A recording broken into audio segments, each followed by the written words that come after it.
It's not kick. Welcome into episode 208 of the Source Say podcast, your go-to Kentucky basketball and recruiting podcast on the growing KSR Podcast Network. The Source Say podcast is brought to you once again by Athletic Greens. We'll talk about them here in just a second. I am joined once again by my co-host, Sean Smith of Go Big Blue Country. Sean, how the heck are you? I am fantastic, Jack Pilgrim. How are you? Oh, hanging in there and living the dream. It's going to be a very, very good show. I'm very excited for it. We're going to have Travis Branham, recruiting expert with 247 Sports, joining us here very shortly. He is wrapping up a commitment right now over on his own platform, and then he's going to jump on over with us and talk a little Kentucky basketball recruiting. I'm sure fans are going to love asking some questions to him. What's the latest on DJ Wagner? What's the latest on Aaron Bradshaw, Ron Holland, the class of 2024? All the questions that you guys have, he will have answers to all of those. So very excited for that. So once he is wrapped up over with his own work duties, he's going to jump on and hang on with us for a little while. Very much looking forward to that. Sean, it was admittedly a very quiet week. We were kind of banking on some news, banking on some, recruiting updates, some scholarship offers, things like that.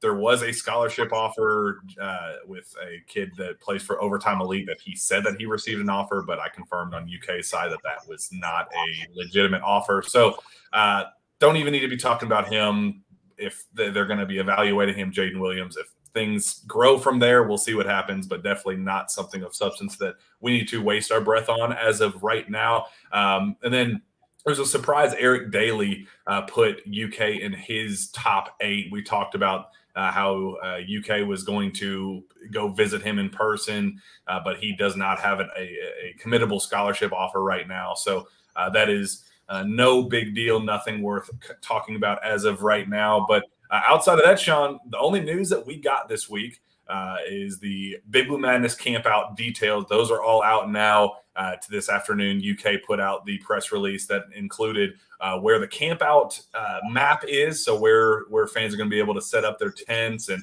what the background situation is going to look like. There, we talked on the last show about there's going to be a watch party for the Ole Miss game. They released all the details for that, where you're going to be able to camp, where you're going to be able to set up tents, what you're not allowed to do. You're not allowed to drill stakes into the concrete and do things like that. So that part was fans are a little confused as to how you're going to set up a tent if you can't set stakes up. So some confusion there, but all in all, you get an in-depth, detailed release on what's going on with the Big Blue Madness camp out. I'm sure you got the chance to see that. What are your thoughts on how the big camp out weekend is going to go? It's good to see the camp out back and in the way that it should be. You get a full weekend there with the camp out there on October 1st. I wouldn't say no earlier than 5 a.m. I believe is what the details are all the way through. And there will be there. They will definitely be there,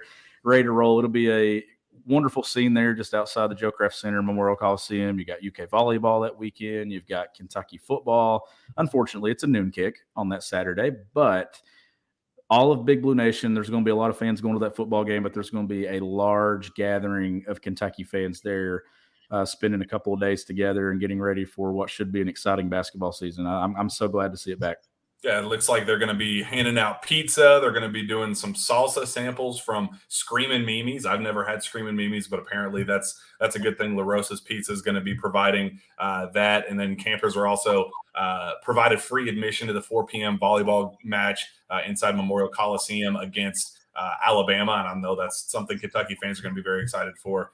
So, yeah, it's going to be a good night. I know it always gets crazy. We haven't gotten to see that since 2019 due to COVID. So I'm sure the restlessness is going to be very tangible when that finally rolls around. So we'll be I'm sure I'll stop in at some point and check in with the fans. We might do some live streams or something like that. So I'll be on the lookout for that.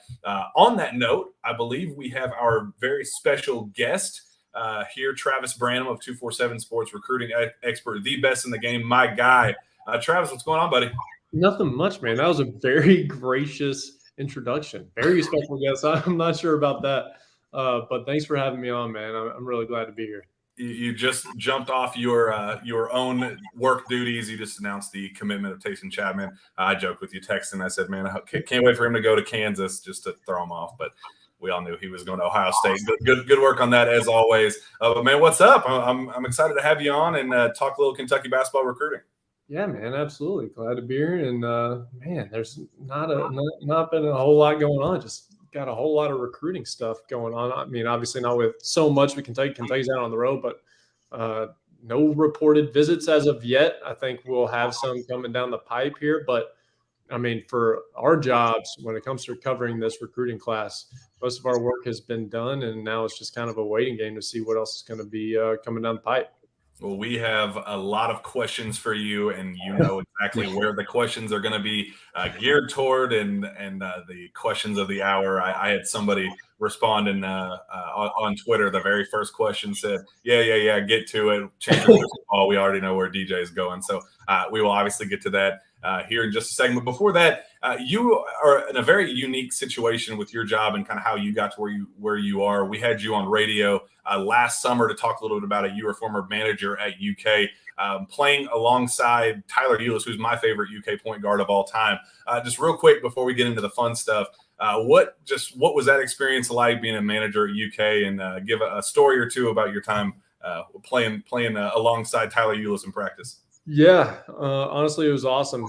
Tyler, he was fiery, man. I'll never forget. There was one practice where I was down there with the guards. We always used to use these giant arm pads. So you would literally just stick your hand in this giant pad, both of them, and like it was just like free reign. You're going at the guys and just like basically trying to make it as difficult for them as possible to try to get to the rim and finish. So one day I had Tyler, and I think I caught him a little bit in the face, and I won't really get into all the details, but he was not happy with me.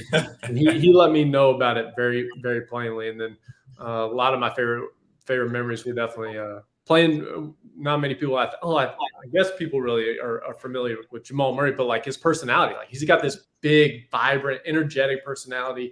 He doesn't know any single stranger. And so there's a lot of times where just playing one-on-one with him, just messing around, whatever. There's a lot of great players. And then obviously I'll flex for you guys real quick. The all-time memories are definitely the rings that we got to get for the SEC championship and the Final Four. So yeah, man, it was a great time, an invaluable experience, something I wouldn't trade the world for. Made a lot of great friends during that time, and won a lot of games. Do you agree with my personal opinion that Tyler Ulis is the greatest point guard in Kentucky basketball history? You know, I agree, but at the same time, I have a personal bias, and it might be a hot take at this point, especially with recent developments. Rajon Rondo is my favorite. Really? That dude's IQ is something that I've always just like kind of been super intrigued by. There's not many people that see the game like he does. Elite passer, elite defender, elite competitor. He just has that mental makeup out on the court that just always like just really just I had to watch him every single night when he was on the Celtics, the Kings, whoever he was with.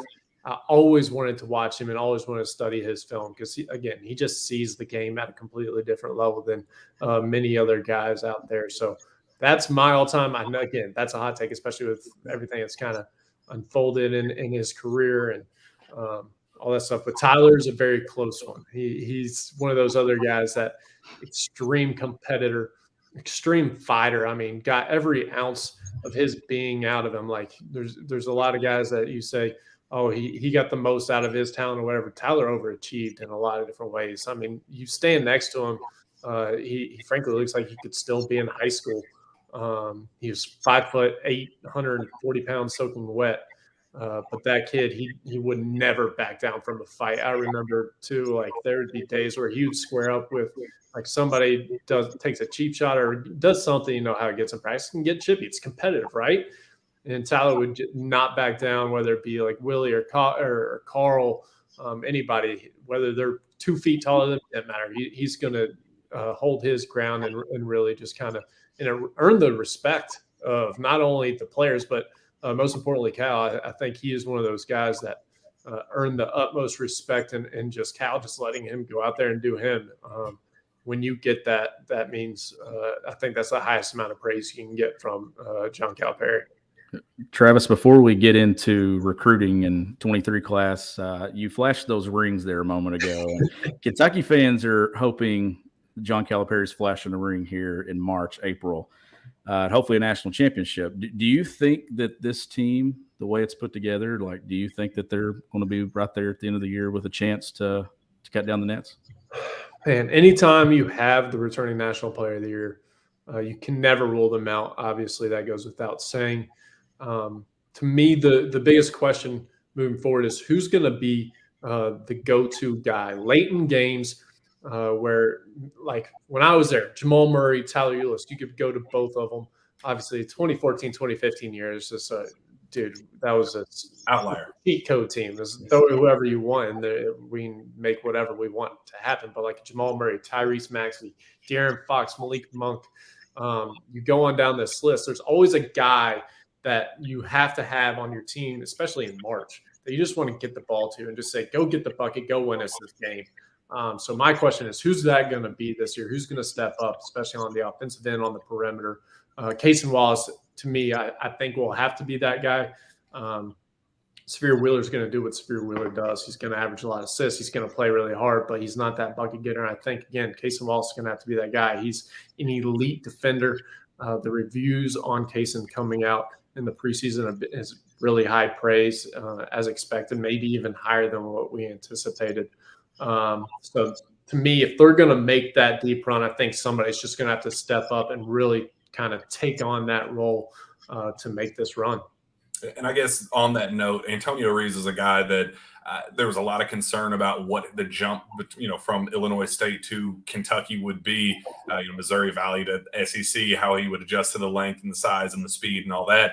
And I thought, the rave reviews were pretty clear in the preseason. You hear all the whispers during all that, but then to see it with your own two eyes in the Bahamas, does that shock you at all? And does that kind of raise the ceiling of this team, knowing that he can be that kind of go-to scorer that I think UK desperately needed to add this offseason? It's hard to evaluate transfers, and not even just transfers, but high school kids who are, when you watch Antonio Reeves' film, he was an extremely high volume guy. I mean, he was used every single possession. You gave the ball, you put the ball in his hands, and he's going out there having to do everything from score and create for others, rebound. So he was being asked to do, frankly, too much. And so the efficiency numbers, everything was down. So the question becomes, is he going to try to be that same player at whatever school he goes to? Obviously, now we know it's at Kentucky. Is he going to try to be that same player, or is he going to be willing to buy into his role? And I think what we saw and what the reports have been, is he is willing to buy into his role. Now, you're not throwing the ball to him and he's out there having to create for you every single possession. No, now he's stepping out onto the perimeter, just spotting up, making catch and shoot threes and attacking closeouts when the ball gets to him. And it's really raised his efficiency numbers. It's going to make him a very valuable role guy moving forward. And again, he's going to be a valuable piece to this team winning all season long. And I thought the coolest part of being down there in the Bahamas, Cal brought us in for a film session where, he broke down the good, the bad, the ugly, and he flat out told Antonio, he was like, you are not good enough defensively right now. You are not engaged. You're not locked in. We need you to take a step up. And a lot of players would take that type of criticism and be like, man, forget you. I go out and get buckets. I went out and got 20. Why are you complaining about my defense? And how engaged he was listening to Cal and completely understanding is I got to be better. I thought that was kind of the difference. And okay, maybe this guy can be that special player where he's not just trading baskets, during his time on the floor where there's the efficiency isn't there. The fact that he understands that he needs to take a step up defensively, I think is definitely a step in the right direction. And why, me personally, I'm super excited about him long term. Yeah, I mean, that's one of those things that's really hard to evaluate on film, and it's one of those things you have to really dig in and find out what kind of player these guys are behind the scenes. Because being coachable, it's hard for a lot of people to try to figure out. And again, when you're that guy for a team where you're taking – I can't remember the stats, but he was taking a lot of shots every single night. Mm-hmm. And he was taking whatever shot he wanted every single night. So when you bring in a kid and tell him, no, you're not good enough to do that. You are now spotting up on the perimeter. And we're simplifying your role for our benefit, but also for your benefit. And it's going to impact the win column. He's going from, I'm brain fart, Illinois State, right? Yep.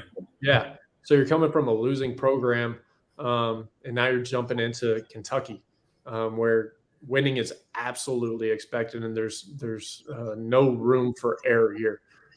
So his willingness to do that, I mean, that speaks extremely. That says a lot about him as a not only as a player, but also just as a human being to be able to take that and own that and embrace it.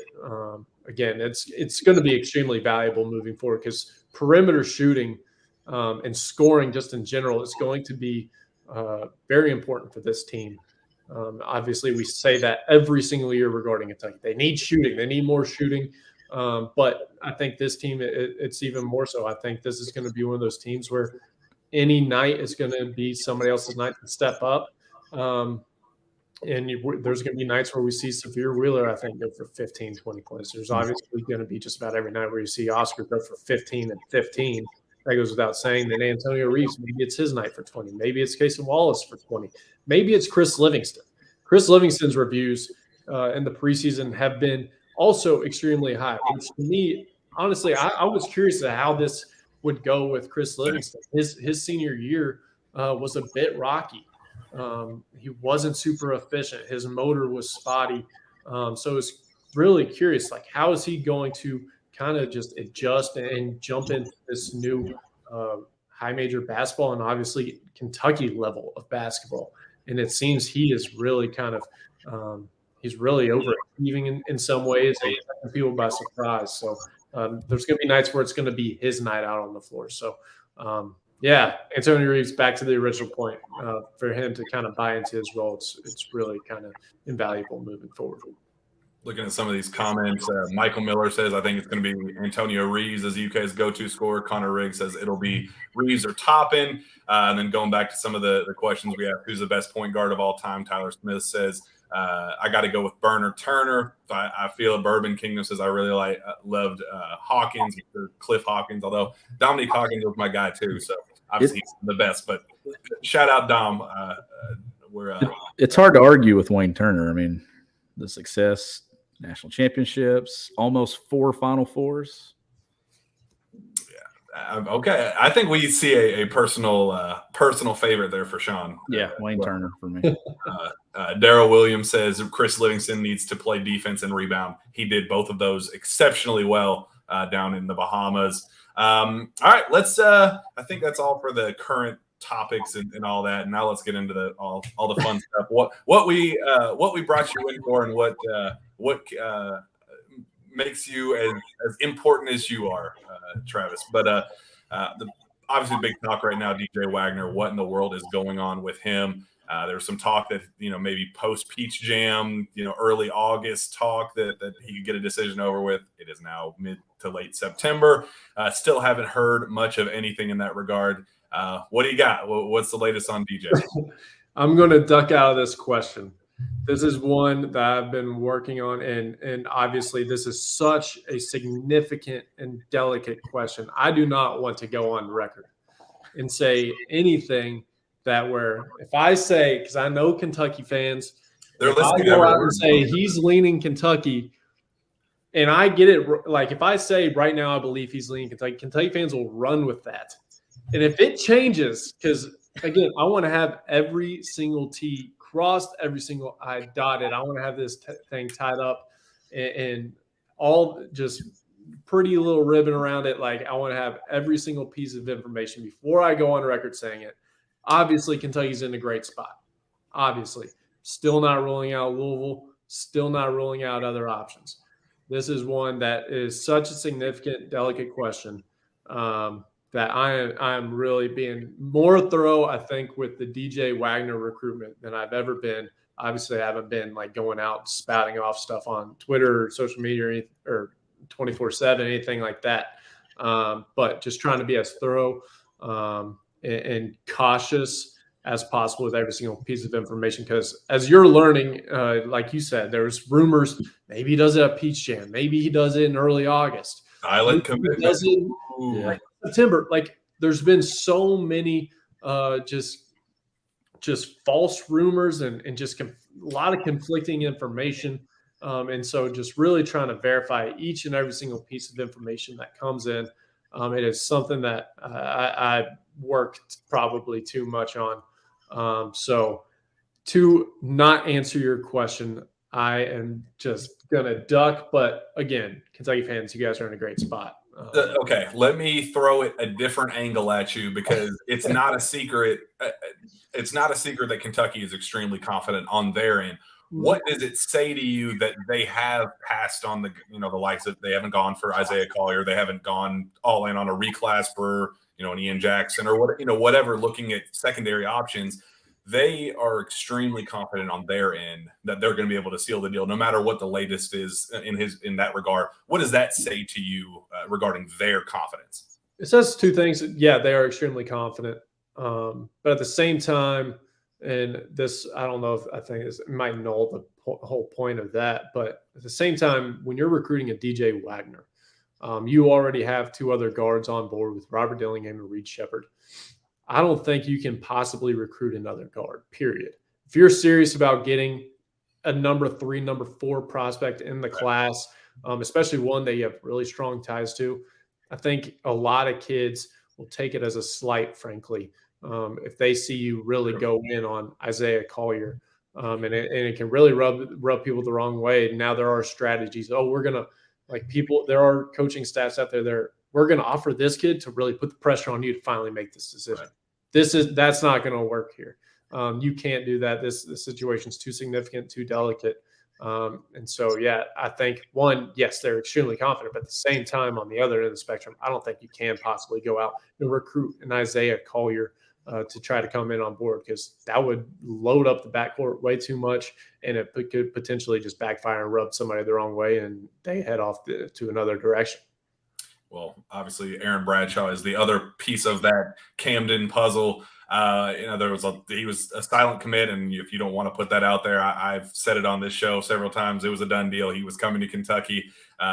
Mom kind of jumps in there and says, "I think we need to kind of hit pause on this, and there's no rush. Why are we getting this out of the way right now? Let's take some other visits. Let's do that." I know he has some other visits planned, and he's kind of hitting pause and pushing things back as much as possible. Is there any movement on the Aaron Bradshaw front? Something that maybe Kentucky fans will be happy about? I'll say you're good at your job. All that information is spot on. Now I do believe Kentucky's still in a really good position, but similarly to DJ, this one went dead silent for a couple of weeks there. And Kentucky starting to some buzz is starting to come back out a little bit.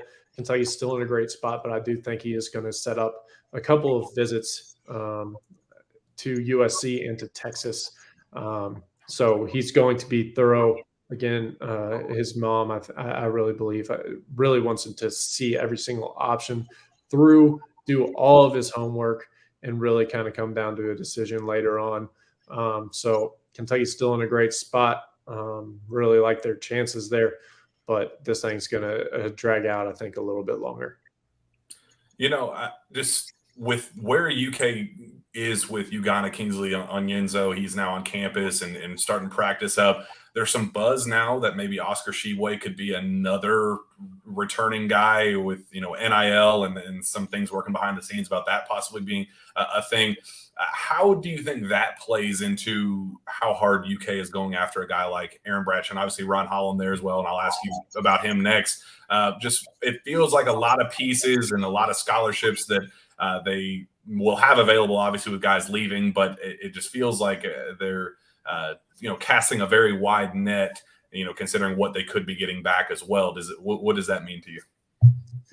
Yeah, Aaron Bradshaw is one of those kids that he's really starting to come along late. He's, as we all say and know, bigs bloom late in general. For the most part, they're all going to bloom late. And so he's one of those guys that you project as a one-and-done type guy. And likely as a starter. Now, if Oscar Tshiebwe comes back, how do they fit? That I don't know. They both have to play the 5. You can try to throw Aaron at the 4. Mobility-wise, he can do it. But again, you're pulling him away from the rim at that point, and that's what he does better. Maybe throw Oscar at the 4, but then you just take him out on the perimeter and you attack him off the dribble. So there's some gaps there if you try to fit them in. I don't know how well the two would fit together. But in comparison to Kingsley, I think Bradshaw is such a great talent, and Kingsley is one of those guys that you anticipate he's going to take a couple of years. He's not going to be ready, I don't think, to be a starter in year 1 or year 2, and that's okay. Some people, that's just their path. He's extremely talented. He's got a lot of upside, but there's a lot of work to be done there. So Aaron Bradshaw, how he fits along him, I think he's one that I wouldn't really be concerned about. I think you could bring him in right away and know there's no real hiccups. So the Sheboy thing is definitely something to monitor. But as far as I've heard, I've never really heard a concern regarding Sheboy and Kingsley out there on the same roster as somebody like Aaron Bradshaw. Now, Ron Holland is the guy who may be a better complementary fit alongside either of the center options, and not trying to put 2 5s out there together. I know Kentucky's very high on him. They went out of their way to see him on the first Monday of the live period. I thought that was pretty telling. They're still going all in on Ron. It feels like the process is winding down quite a bit. His mom's kind of putting some tea leaf stuff out there, like decisions, however she worded it. But kind of seems like the process is winding down a little bit with that one. What do you know about Ron? Yeah, that's one that I personally don't like Kentucky's chances. I currently do like where, honestly, trying to handicap who the leader is right now is something. It's not easy to do. Texas, a lot of buzz right now. They're in very deep, obviously, home state team. Arkansas has received a lot of buzz over the past few months. And then also UCLA, I think, is a bit of a dark horse here. I think they've done a great job in recruiting him, and I think there's some serious mutual interest there. So if I'm handicapping it, this could come back to bite me. I personally would put Kentucky behind all 3 of those schools right now. Interesting. Travis, let's talk about the guys Kentucky does have in that class. Big-time summer there, back-to-back commitments from Robert Dillingham, Justin Edwards. We know about Reed Shepherd. Just what do you think about what they have so far? Robert Dillingham, first and foremost, you get a bucket getter. I see Jack talk about it all the time. I've said it a million times. He's arguably the most entertaining player to watch in the 2023 class. I mean, he's one of those kids that is similar to Tyler Ulis in how, like, he just doesn't look like he's about to be in college next year. He just 6'1", 160 maybe pounds soaking wet. But the kid is as shifty as they come. He's got that ball on a string, creates any shot he wants, and can frankly make any single shot he wants. And it's like, it's one of those kids where he goes out, he'll hit you with a combination of moves, and he'll pull up after like a step back, and you're just like, what are you doing, man? And all of a sudden he goes in. And that's just Robert Dillingham. It's just what he does. I've said on this show several times, I said, John Calipari, and you know, because you have been there in practice with Cal is going to have 36 aneurysms next year coaching Rob Dillingham, and it'll work out tremendously, but it just felt like such an anti-Kentucky, anti-Calipari type of player, because he's just so erratic and beautifully chaotic in the best way. I adore Rob Dillingham. I am so excited for him to get on campus, but I don't go to practices often, but I may have to find my way into an early season summer practice just to go see how the experiment is going early on, because it's definitely going to have a lot of growing pains. Justin Edwards, moving on to him, big fan of Justin Edwards, man. Just a really complete, versatile player. 6'7". He's athletic. He's really skilled. A kid that you can get the ball to, and he can go create his own shot, make shots from 3, from mid-range. He's advanced in terms of his footwork, his ball skills. He's a really good passer. He's got a really high IQ for the game. One of those guys who you can throw in a variety of roles and he's going to fill it and play to it at a very high level. You can use him as just a versatile 3D wing, 3-and-D wing who can rebound, but he can also push the break. And then again, he can be that primary option for you. He just plays the right way for the most part. He does have to work on his motor, his competitiveness. But I think we say that with just about every single, I think, senior at this point. Like Robert Dillingham, you don't have to say that about. That kid has like an addiction to putting the basketball in the hole. Like every single time he steps out on the floor, like he has to have the ball in his hands and he has to put it in the hole, period. DJ Wagner, another one you don't ever have to worry about. That dude is going to go out there and fight and compete every single night. And that is what has been the separator for him from day one to now. But Justin Edwards, along with a lot of other guys, again, senioritis, I think, starts to creep in. Mm-hmm. So it's, again, just like what happened with Chris Livingston last year, senioritis. Like there's a lot of times he's out there on the floor. You're like, what are you doing? Are you even playing tonight? Mm-hmm. And so sometimes you get that with Justin Edwards, and then they step on campus like Chris Livingston, and all is well, and he's out there working his butt off, and people just rave about his work ethic and all that. And then Reed Shepherd, it's going to be a really solid piece. Really skilled, really high IQ kid you can throw in off the bench. He's going to go out there and make shots. He can play for you a little bit on the ball with how smart of a passer he is, how mature of a decision maker he is. His spring and summer weren't what we expected and were hoping for.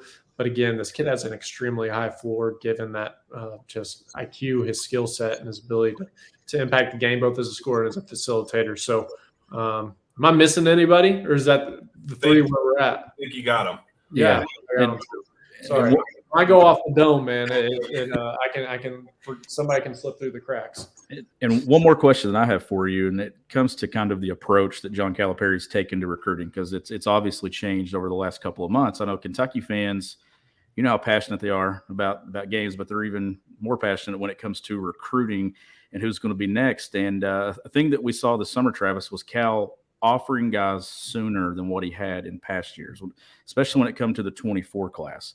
Do you think that that's a big shift in what he's trying to do, maybe some things differently, getting in there a little bit sooner than he was in the past with official offers? Yeah, I think so. He's definitely done that. Like, you're absolutely right. He's definitely offering kids way earlier than what he's used to. Usually Kentucky's one of those schools that you just kind of they would just feel out, see who they want to kind of maybe get involved with. Obviously, they basically have the pick of the litter. Like, you go out and like, oh, I want Trey Johnson. Okay, we'll jump in on him going into his senior year, and all will be well. Mm-hmm. Now, I think maybe they're adjusting a little bit to the market, but because there are a lot of kids that are committing earlier. We see Duke. I know, don't get at me, but Duke locked in five commitments before the summer even happened. Like that's a huge shift. Like that didn't used to happen because they're similar to Kentucky. They basically have the pick of the litter, but they're jumping on these kids earlier. So you got to kind of shift your approach a little bit in that regard. But also at the same time, I think Cal's just fired up right now. And he's really wanting to kind of hit this 2023 class extremely hard, but he's also wanting to follow it up with a really, really good 2024 class. So again, I think it's a mixture of both of those things. You're adjusting to the market, but at the same time, you just really want to lay your foot down and get after it in the 2023 and 2024 classes. On that note, Zach Braun asks, do you expect anyone from 2024 to commit by the end of 2022? To the University of Kentucky? Man, that's a good question. Well, personally, no, I do not. But I've been caught off guard and surprised many a time, so wouldn't rule it out. But as of this moment, looking at their offer list, I do not anticipate anybody committing before the calendar year is over. Ooh, I love this question from Bourbon Kingdom. From a name perspective, and we'll obviously get into the real quick. Were they referring to 2024? 24 committing at the end of this year. Yeah, no, I do not anticipate anybody committing. I love this question from Bourbon Kingdom. From a name perspective, who would you rather have, Dink Pate or Boogie Fland. From a name perspective. From a name perspective. Boogie, dude. Great name. Also a great kid and a really good player, man. I like him both. He's the full package.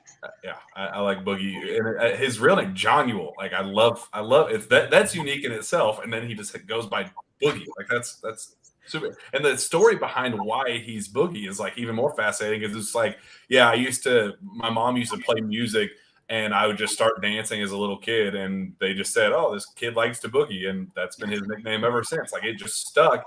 It wasn't like some long family name or anything like that. It's just the kid likes to dance in front of people whenever music starts playing. It's like the most simple, cool nickname I've heard. We'll say Bourbon King did leave out Arius Ace Bailey. Also, it's also a really good name. Good name. Also a cool name. Well, let's jump into that. Who are some names for Kentucky fans to keep a very close eye on in 2024? Who's feeling out Kentucky quite a bit and likes them, and who Kentucky obviously is very high on in that class as well? Boogie Fland, as we were just saying, I think that's going to be one to really watch. He just locked in a visit to not inside Carolina, North Carolina. Inside Carolina is our North Carolina site. And brain. Just locked in the visit to North Carolina.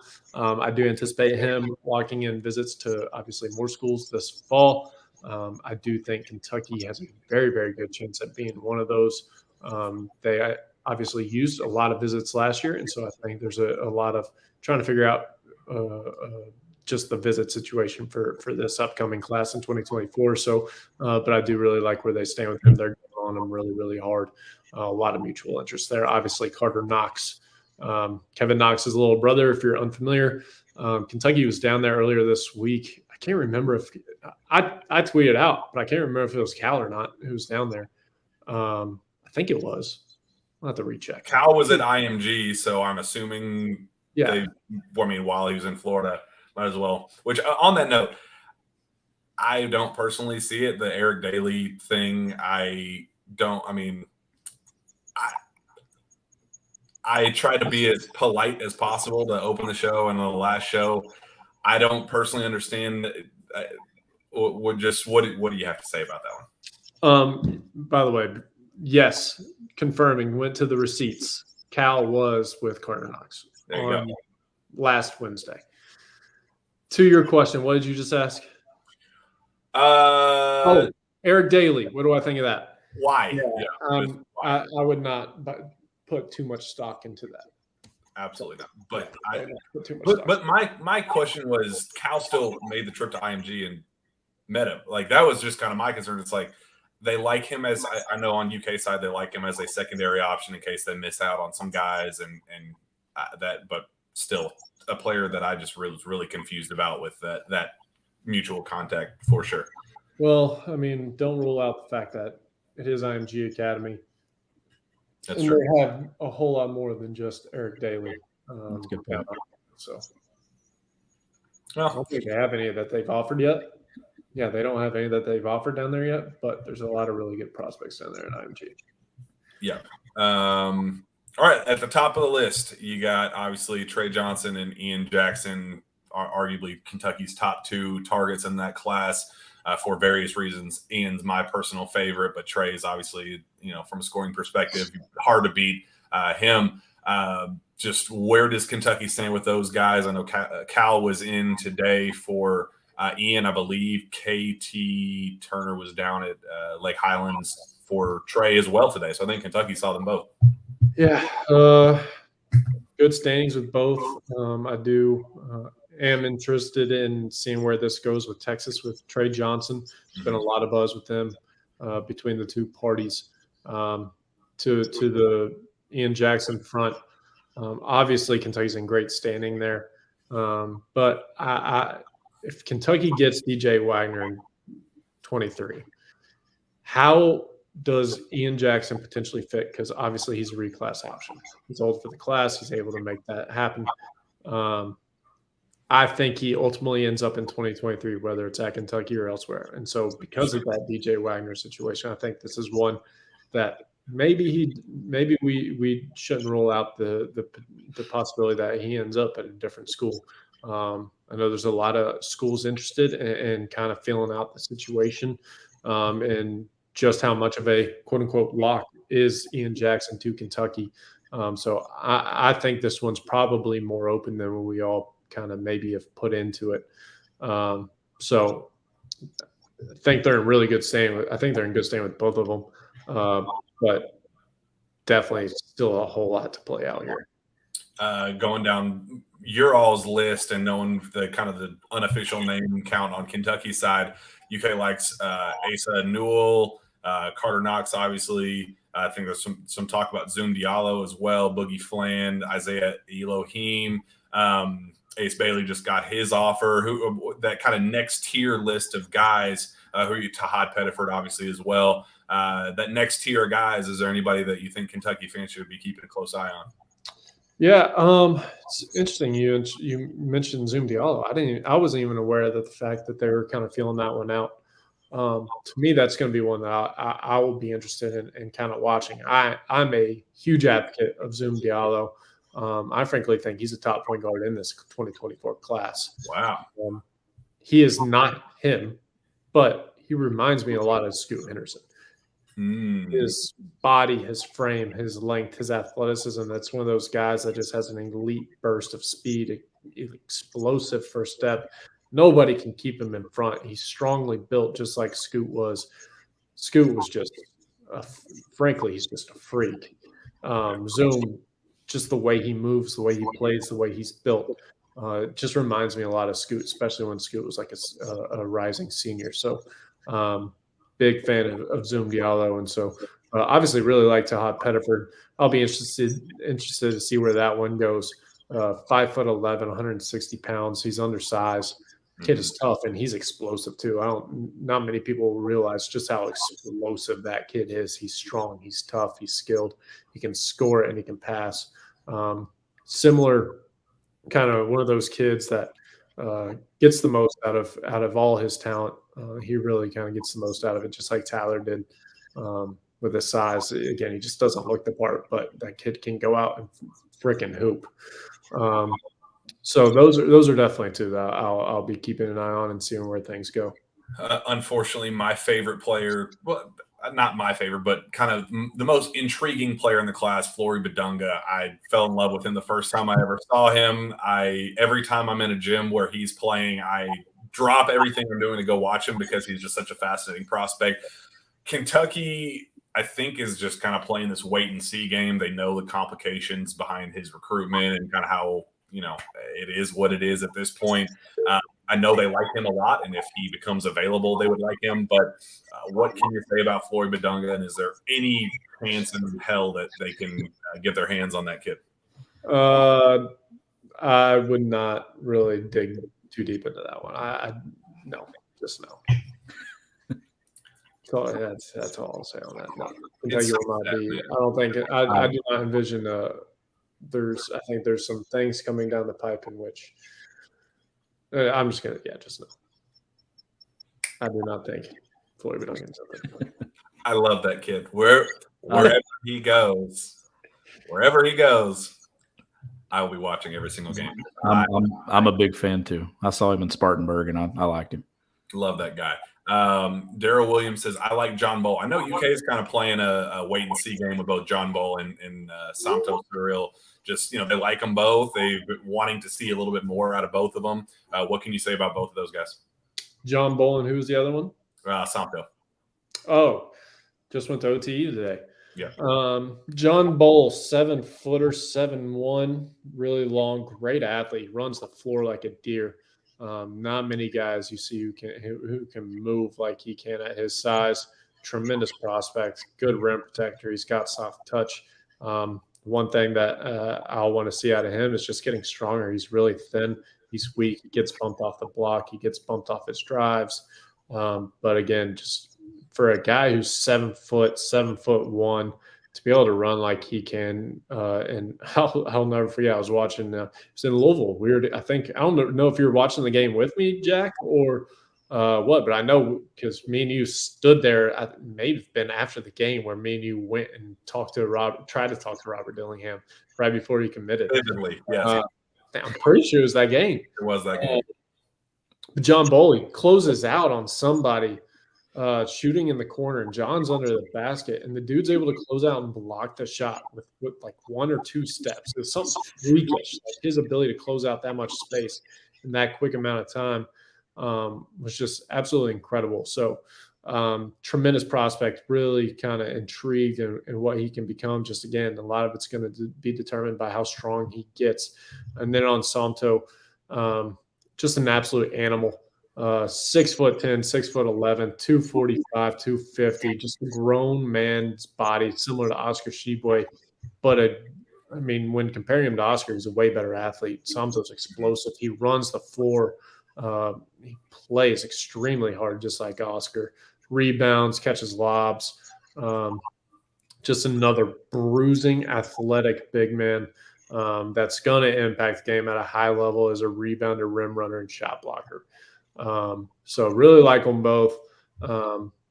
Santo, I do believe, like, if Kentucky really went in on Santo, I think I would immediately classify them as a leader. I think there's a really great chance that if they wanted him, they would get him. And not only in 2024, but I think there would be a chance that they could get him in 2023. So that's of those two, Santo would be the one I'm looking closer at. Interesting.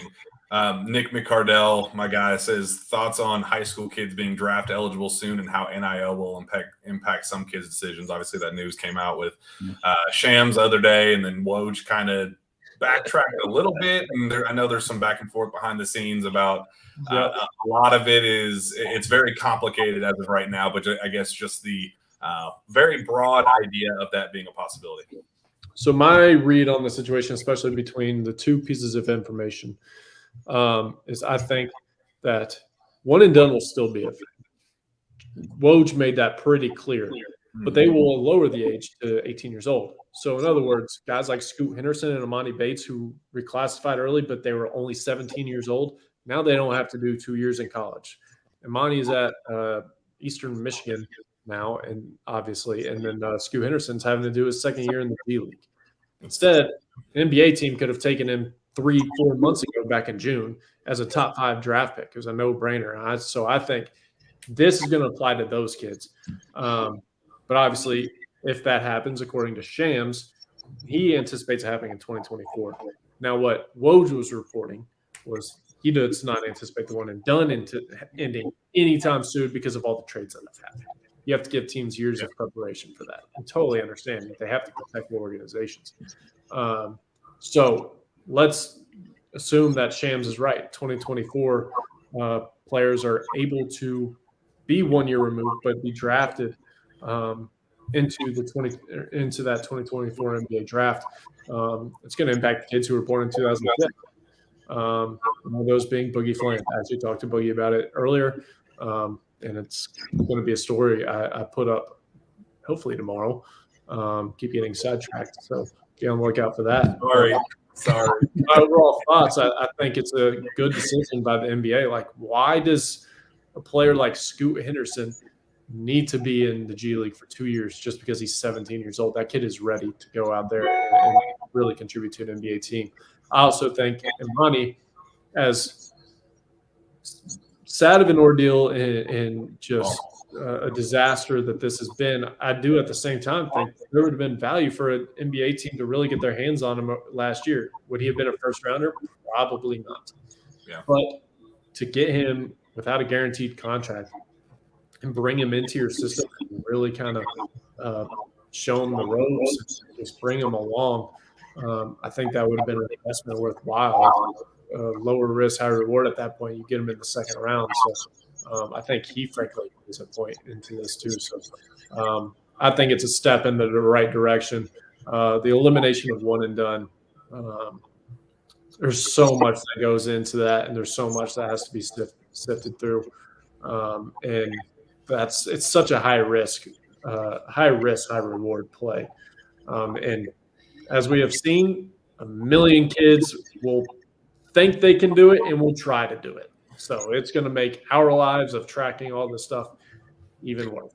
I was going to try to be as kind as possible when talking about that 2024 class, where does it really even matter if it gets passed by 2024 draft, because the class sucks overall and there's not a whole lot of guys. I mean, the kids will think that they are good enough and they will declare, but with how bad the class is from top to bottom, really, it feels like the first real threat of that, even if it, is a thing, is 2025, where you're going to get the Aaron Petersons and Cooper Flags and, those guys of the world making the jump up to 24.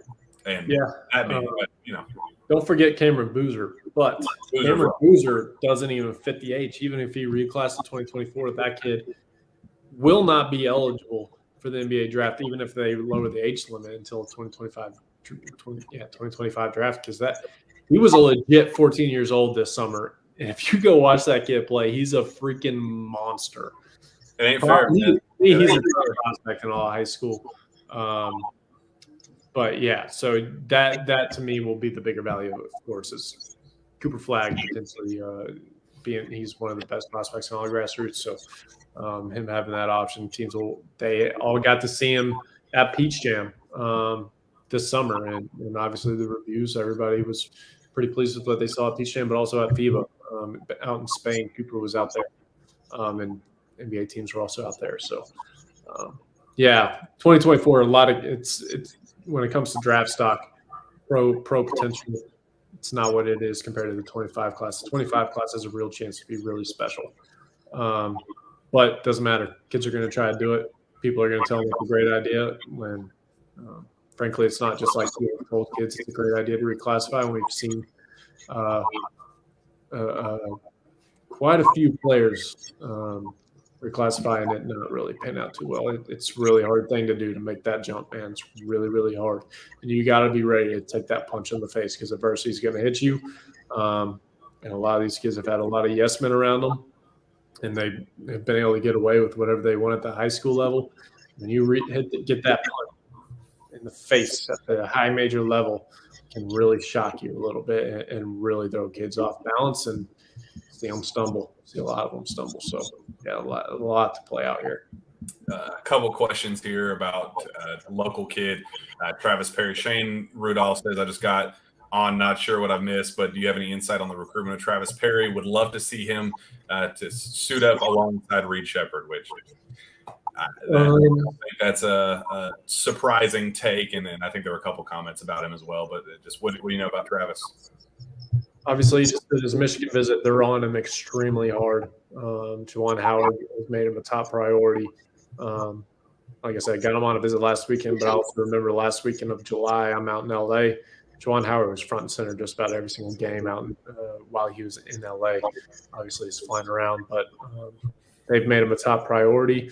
And I think this one's going to be a little bit more open than what you would anticipate. Like if a kid – just in general from the state of Kentucky gets that Kentucky offer, like you think it's a no-brainer. Yeah. You just kind of lock it up, and the recruitment's over. But I don't think that's the case with Travis. I think he's going to really feel this situation out, figure out what's the best opportunity for him, what's the best fit for him. And I think more schools will get involved. I do anticipate him taking a visit this fall. Obviously, being an in-state kid and the current dynamics of who they need to bring on a visit and all that stuff. I don't know if it'll be an official, but I'm probably leaving the door open to all other options right now. Yeah, I respect the way both sides have handled this, where Kyle took his time to go see him, liked what he saw, offered him, said, you are Kentucky quality. You understand that you have some concerns about playing time and role, and you want to be a guy that's going to play early. Travis made it very clear, we like you. We want, Kentucky's clearly a school that I would like playing at, but, I got to be respectful to myself and, respect my own abilities and go to, potentially go to a place that I can play early and they prioritize me and I won't be the 8th, 9th man guy off the bench. I really respect the way both sides have handled that, but I am right there with you. I would not be shocked if we see him playing for somewhere else. I kind of thought a Big Ten fit, an Iowa or something like that would be interesting for him, but Michigan. I mean, look at who else they're recruiting in the 24 class. You're going to assume that Reed Shepherd's coming back. Right. Won't rule out the fact that Robert Dillingham could come back. You're recruiting Ian Jackson. You're recruiting Boogie Fland, Trey Johnson, to Hod Pettiford. It's a handful of guys right there that stacks up the backcourt real quick. So where does Travis plug in? It's a big question mark. So, yeah, that thing's going to just a lot to play out. Well, I say that all the time, but there's a lot to play out. Well, let's get you out of here with this. 2025, it's obviously early. I know Darren Peterson's a guy Kentucky's very, very, very high on, and they have been for quite some time. Are there any other guys that you see Kentucky making a pretty strong run for? Are they in a positive stance with any of the guys at the top of that list? To be honest, I don't really know the answer to that question. Got to feel out where the mutual interests are. That's the first thing you want to try to figure out is who's in just about every kid in the country is interested in the University of Kentucky. But I do think that Kentucky will put up a fight for Cooper Flag. Cameron Boozer, not so sure about that one. Nah. Yeah. Duke. That ain't happening. Duke seems to be a safe bet there. Darren Peterson, obviously, they're going to be involved with. Remind me, am I missing anybody that they've offered? Anybody else? They have not offered anybody technically. To get involved with 2025s this early is unprecedented. Darren actually does hold an offer. Yes. The first of Cal's time at Kentucky, the first time he's ever offered a kid this early. And the last time I talked to the UK, they were like, we offered him a minute ago too. Like we made it very clear that we want him, which kind of threw me off. But they like him a lot. Although in the tidbit, he's also a New Jersey Scholars kid. He is. Connections are there. And Jasper Johnson, what do you know about him? Daryl Williams just asked about him. Jasper Johnson, I know nothing about. So sorry, Daryl Williams. I'm not afraid to say I don't know, and I do not know. I do not know. He's an in-state kid. Dude, try to keep up with 2,000 players every year. It is very difficult. I am going to go see. Oh, shoot. Help me, Jack. Scott County. Older brother plays at Eastern Kentucky. Moreno. Michael Moreno? His little brother. That's up and coming. I believe I'm going to go see him Thursday morning. Try to get a better feel for what's going on in the bluegrass. But yeah, sorry, I'm not familiar with Jasper just yet. It's Woodford very County. difficult job to try to keep up with what's going on in every single class and every single player across the entire country. Yeah, Woodford County kid, very good. He'll be a top 50-ish kid, maybe higher, probably top 30 by then. He's very good. So. Well, thank you for the.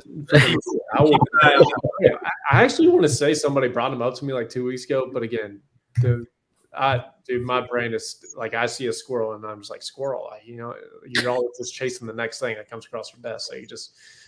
So my wife stays on me about it. I don't know what goes on in our own personal life. She's my own calendar, and I get in a lot of trouble for it. So. It is what it is. Well, man, we appreciate you coming on. I don't think there are any other questions for you, but we had a long list. Some Louisville trolls jumped in here, and I didn't even want to acknowledge their existence, but they can kick rock. I'm not even going to acknowledge that one. But the other UK fans in the chat have been kind of knocking the U of L troll out. So I appreciate their duty here, getting them out of here. But Travis, man, I appreciate you coming on. We had a blast. And you did a very, very good job of staying tight-lipped on things that you are not allowed to talk about. Appreciate it, brother. And thanks for having me on. Enjoyed it as always. And I'm a little upset. I've not heard from you whenever you've come through Lexington in a while. So I did see you were at what was the taco place again a couple of weeks ago? Condado. They sent me to the Bahamas, man. They did. Yeah, you're right down the street from me, and you kind of hit me up for a margarita, but it's cool. I will get that fixed. I promise. I'll get that fixed. So, Sean, same to you, buddy. Anytime you're coming through, we gotta link up, man. Can't keep leaving me in the dark. I know there's a lot of other cooler media members out there, but I think last time I saw you was in Spartanburg. I'm pretty sure. That's exactly right. Yep. Golly, I was watching Taysom Chapman. There it is. Kansas is getting a good one. Yeah. All right. Appreciate you, brother. All right. Appreciate you guys. Have a good night, y'all. You too. Thank you. All right, Sean. Let's fantastic, man. He was fantastic. Awesome stuff as always. I really respect his tight-lippedness on DJ Wagner. I know fans were waiting for that update, and we're unfortunately probably a little let down. That but it is what it is. It's a complicated recruitment that. I still remember when we went to New York last year for the Champions Classic, and we were trying to find him, and it took us forever to find him. Remember, Travis, when we were at Jack Dempsey's, and we kept trying to find him, and we finally found him. Yeah, and it was like 2 seconds. And it's like, all right, hey, yeah, okay, bye. That was fun. Yeah. Oh, well, cool. Let's get out of here. Bourbon Kingdom asked one last question. Are there any changes to the format of Big Blue Madness this year? I have not heard what the specifics are. There will be changes. They want it to be kind of that next, like we talked about last week, they want it to be the prime event of the year. Cal said that this needs to be something that we talk about for a month after the fact. And I don't think that's something that he put lightly. I think he's very serious about that. So I don't expect the same song and dance that we've seen year after year after year. I think we're going to get something different. So nothing official yet, Bourbon Kingdom, but we will most certainly get to that whenever that time comes. So, Sean, I believe we touched on everything. We had an early question from Facebook. It was when we first got on asking about if CJ Frederick's going to be healthy when the season starts. And I would say we probably need to discuss it. I think getting him through the Bahamas the way that they did, I think, was a huge win. Mm-hmm. Getting him back to Lexington healthy on that kind of managed time frame and minutes that he was playing there, and then not playing him the final day. Jack, I would expect that was a huge step in the plan of having him ready to go, probably that first exhibition. Yeah, and it wasn't just him going out there and getting a couple shots up and pulling him right back off the bench. They were really working him. I mean, in practice, they were having him run sideline, baseline to baseline, sideline to sideline, base, on the baseline, looking for shots. They had him coming off screens, really tight, pivots, or really, a lot of lateral quickness stuff that you would be a little bit worried about with somebody with some leg issues in the past. They were working him hard, and he was working himself hard in the games. He was getting rebounds and pushing the pace and moving the ball up the floor. A lot of things that I was a little concerned about, seeing how he would adjust that quickly. And I thought he looked tremendous down in the Bahamas, just, physically. I thought he looked there. And he made, like you said, he made it out of the Bahamas 100% healthy. All signs pointing to him returning to the Rupp Arena, Florida, to open the season, which is absolute good news for Kentucky. They need that kid out there. Yeah, I think the biggest takeaway from the Bahamas was no setback for him. I think that was a huge takeaway. Get him through that and get him healthy and give him a couple more months to get stronger and geared up and get ready. And I'd expect to see him in that blue-white game and then those first exhibition games. And hopefully there is no kind of time, load management with him, and he can just step right in whatever his role is right from the beginning. Yeah, we're really looking forward to that. I believe that touches on everything. I don't think we missed any questions in the feed. And again, appreciate Travis Branham coming on. He's the best in the business at what he does in terms of, having his ear to the ground across the country. I take his analysis and his word over just about anybody else's. So take that for not a grain of salt. Take that for the entire salt shaker. Everything he said. If he doesn't know, he's not going to say anything. Mm-hmm. That's who Travis is. When Travis says something, you listen. Absolutely. Well, man, let's get out of here with one last quick message from our friends at Athletic Greens. Our next partner has a product I use literally every day. I started taking AG1 because I had ramped up my daily workouts, and eating a cleaner diet, and Athletic Greens was the perfect complement to my efforts in getting healthy. The thing is, I didn't want a chalky, nasty, bitter supplement that tasted like grass clippings. I wanted something I genuinely enjoyed with a mild tropical taste. It's a drink I actually look forward to each morning. So what is this stuff? With one delicious scoop of AG1, you are absorbing 75 high-quality vitamins, minerals, whole food source superfoods, probiotics, and adaptogens to help you start your day right. The system, the special blend of ingredients supports your gut health, your nervous system, your immune system, your energy, recovery, focus, and aging, all of the things. It's lifestyle friendly, whether you eat keto, paleo, vegan, dairy-free, or gluten-free. It contains less than 1 gram of sugar, no GMOs, no nasty chemicals or artificial anything, while still tasting good. That's the most important part. Supports better sleep quality and recovery, supports mental clarity and alertness, and it costs you less than $3 per day. You're investing in your health, and it's cheaper than your cold brew habit.